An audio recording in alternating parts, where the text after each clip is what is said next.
हैदराबाद शहर के पौष इलाके मेहदीपट्टनम से एक दर्दनाक खबर आई है कि अयोध्या नगर में वाक़े एक अपार्टमेंट की दीवार गिर जाने से बाजू में काम करने वाले दो मजदूर नागेश और रमेश हलाक हो गए हैं, जो कि विवेकानंद नगर के रहने वाले थे।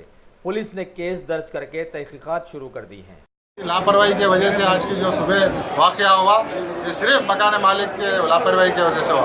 2.5 फीट की जो दीवार थी, 2.5 फीट की दीवार को उन्होंने अपनी गली बढ़ाने के लिए 4 इंच के लिए कम कर दिया। कम कर देने की वजह से वो जो दीवार थी कमज़ोर हो गई। कमज़ोर होने की वजह से जो लेबर काम करने वालों को पता नहीं रहता कि क्या होने वाला है। यहाँ पर साइट इंजीनियर नहीं है, ओनर नहीं है, ओनर का कोई रिप्रेजेंटेटिव नहीं है।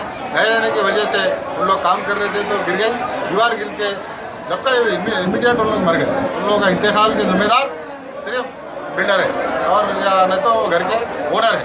उन लोगों को इमीडिएट क्या है वो पता नहीं चल रहा। उन लोग फ़ोन बंद करके रखिए।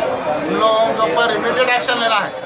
और GHMC के जो अहदेदार है, ACP टाउन प्लानिंग और सेक्शन ऑफिसर के ऊपर सस्पेंड करने के लिए हम KTR साहब से भी बात करें, मेयर साहब को भी बोलते हैं, कमिश्नर साहब को भी बोले, जोनल कमिश्नर साहब आके उन्होंने वादा करे कि GHMC की तरफ से 1 लाख रुपये देंगे और मौजे के उसमें, और लेबर डिपार्टमेंट 6,30,000 रुपये देंगे।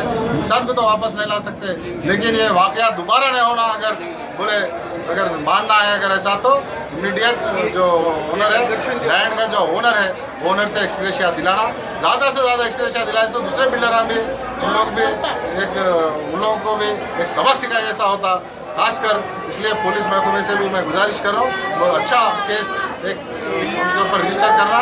दफ़ा 302 एक बार अगर बिल्डर पर लगाए, ओनर पर लगाए तो दूसरे ओनर बिल्डर में हुशियार हो जाते। इलीगल कंस्ट्रक्शन है, मैं समझता हूँ ग्राउंड फ्लोर और फर्स्ट फ्लोर को परमिशन होगा, लेकिन सिल्लार को तो परमिशन नहीं रहता। सिल्लार है, ऊपर है और ऊपर भी बन रहा।